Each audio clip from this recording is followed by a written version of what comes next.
Many of you have urged me for quite a number of days to say something, to do a kind of analysis on these Khawar Qureshi manenos.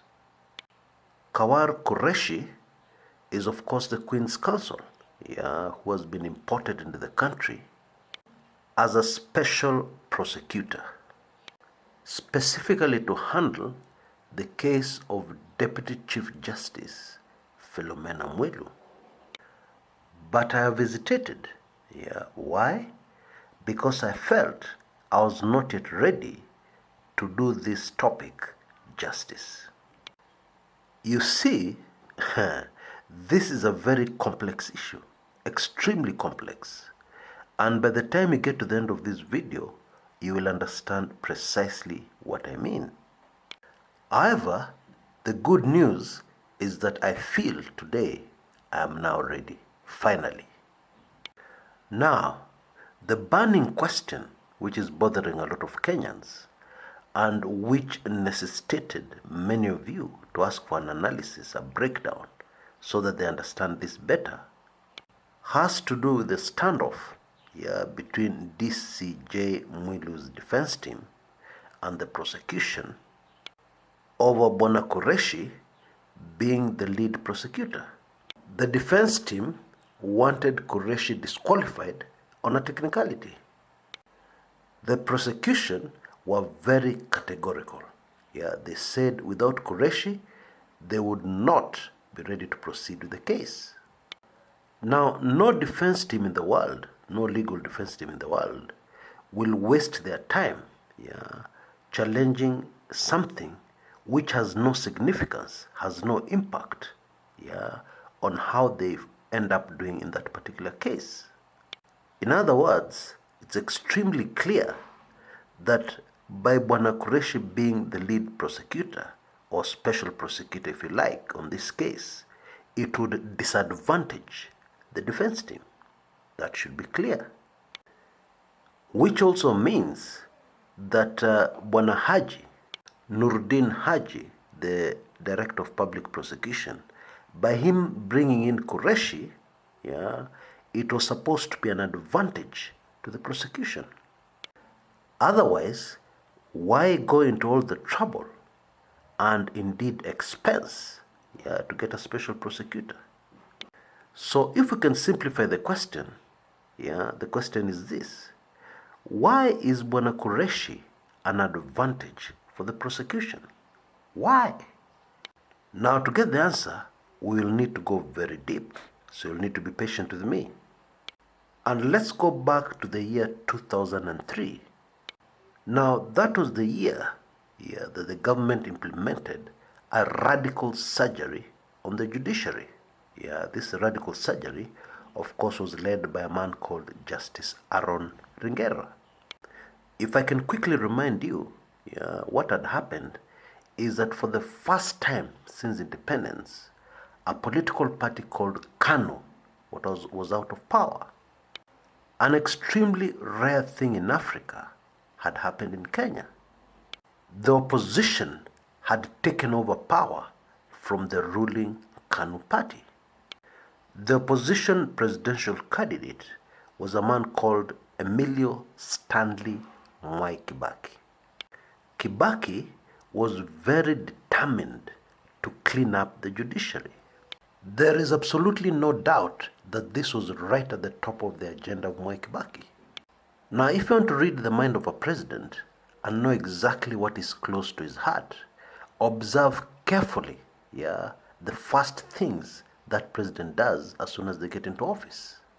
One of the very first things Mwai Kibaki did, many Kenyans don't remember this, was to release a man called Kshs Mutua, who had spent 36 years in prison for a crime he never committed. Kshs Mutua was accused of the murder of a man called Pio Gama Pinto. That was the very first political assassination in Kenya. Actually, Kshs Mutua was just a newspaper vendor in Westlands, close to the gate of Pio Gama Pinto, because Pio Gama Pinto was assassinated very close to the gate to his house. And the main reason why Bwana Mutua spent over 36 years in prison was that he was in the wrong place at the wrong time. And being at the wrong place at the wrong time selling his newspapers, Bwana Mutua became a threat to the security of the state. Why? Because he saw too much. Pio Gama Pinto was a state assassination. Anyway, Bwana Kibaki, or rather President Kibaki, released Mutua, who had gone into prison at the age of 22 and only saw freedom when he was 60 years old. Very sad. An interesting aside is that in 2017, Bwana Mutua was awarded 2.5 million in damages, for the torture he went through. Bwana Mutua said that his private parts were squeezed until he lost consciousness, and he was greatly tortured by the police. In my view, 2.5 million, for the suffering this man went through is a pittance, Anyway, my point is that justice was at the top of the agenda for the new president. By the way, I've seen newspaper reports which say that Bwana Mutua was pardoned by Moi. That is false. His presidential pardon definitely came from Mwai Kibaki, and I was there reading the newspaper report the day Mutua was pardoned by the president, so I'm sure. So radical surgery was very close to the heart of Mwai Kibaki. But this radical surgery of the judiciary failed. It failed very miserably. And for the purposes of our topic today, we need to understand why it failed. Historically, corruption in the judiciary has not been limited to judges. Now let me give you a quick scenario to illustrate this point. You have been accused of murder. Actually you have murdered somebody. But fortunately for you, you have done this crime in Kenya, where in those days, only poor people like the Kisilu Mutuas end up going to prison, and in most cases for crimes they have not committed. But the real criminals are never jailed. And so you're advised, if you want to win this murder case, hire this lawyer. And you follow that advice and hire the named lawyer, the lawyer you've been recommended. Now the first thing that lawyer will do is that they'll give you a figure. They'll tell you, to win this case, you need so much money. Now this money does not include only his fees. It also includes corruption money to oil the wheels of justice in your favor. So your case starts. The prosecution have compelling evidence against you. They even have the murder weapon with their fingerprints all over it. So what your lawyer does is starts with the prosecution team. They're paid off to mishandle the evidence. So gradually, the evidence against you vanishes into thin air. Now, bravery of the prosecution team includes bravery of the people handling the evidence. And then, of course, some money also goes to the judge overseeing the case. The judge will receive money, to look the other way, and not ask too many questions. When the evidence against you slowly, gradually crumbles and vanishes. Under normal circumstances, the judge would not have taken that. He would have asked questions. He'd have asked, how come this evidence was there, now it's not there? What is happening with the prosecution? The judge would have seen what is happening, and he would have made a ruling accordingly. Ordered an investigation or something. But because they've been paid off, they look the other way. Now in the course of the trial, there may be a delay because it's quite a process, in making the evidence disappear. There may be a delay in making the evidence disappear.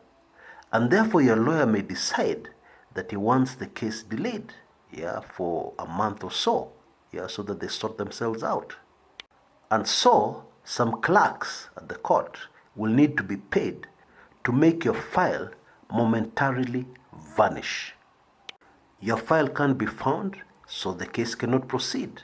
So the judge has no option but to adjourn the case. And of course he'll not make too much noise, because he has already been paid off very handsomely.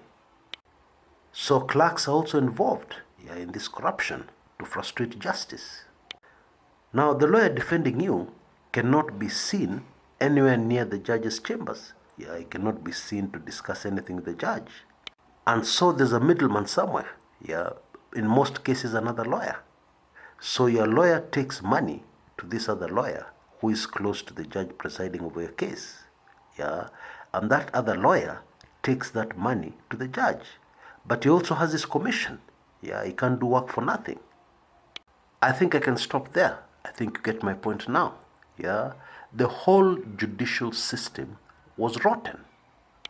It wasn't just the judges. Yeah, so when Mwai Kibaki came in with his radical surgery, it was bound to fail. Why?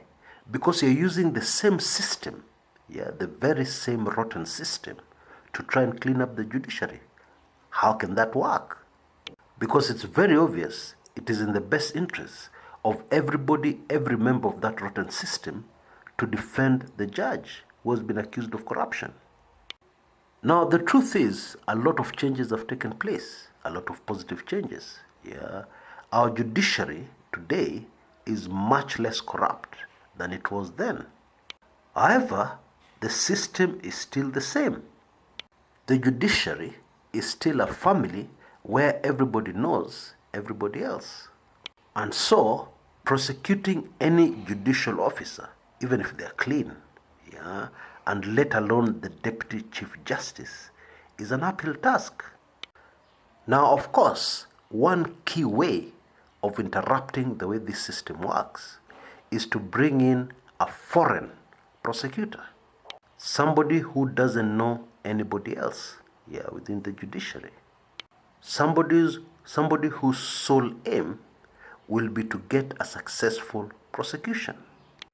I believe now you understand what the real issues are in this particular case. Why some people are really insisting on a foreign prosecutor. Until next time, this is Kshs, Kumekucha.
In 2005, there was a lot of hopelessness amongst Kenyans.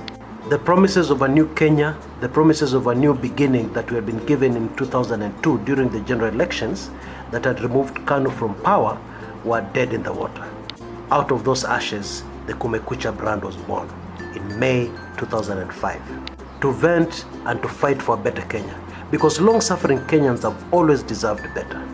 Contrary to propaganda on the web, the Kumekucha blog was never launched as a business enterprise, and through the years it has always been self-financed through some very difficult times.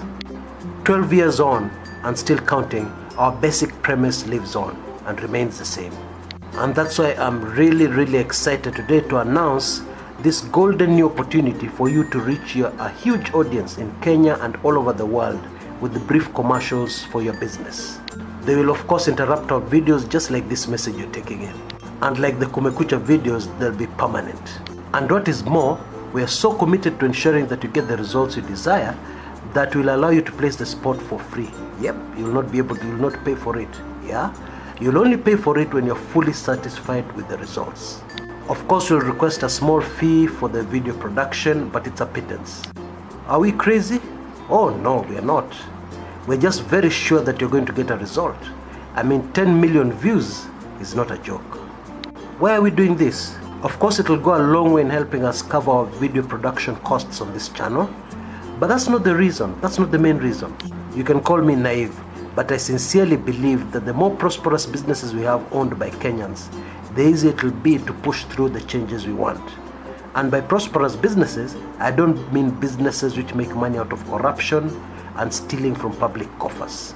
Those are not businesses, those are criminal enterprises. Anyway, if you have a genuine business, this is a golden opportunity for you, and I recommend that you take it on immediately. Get all the details you require in the video description area on this video on YouTube. Thanks so much for listening to me. All for a better Kenya.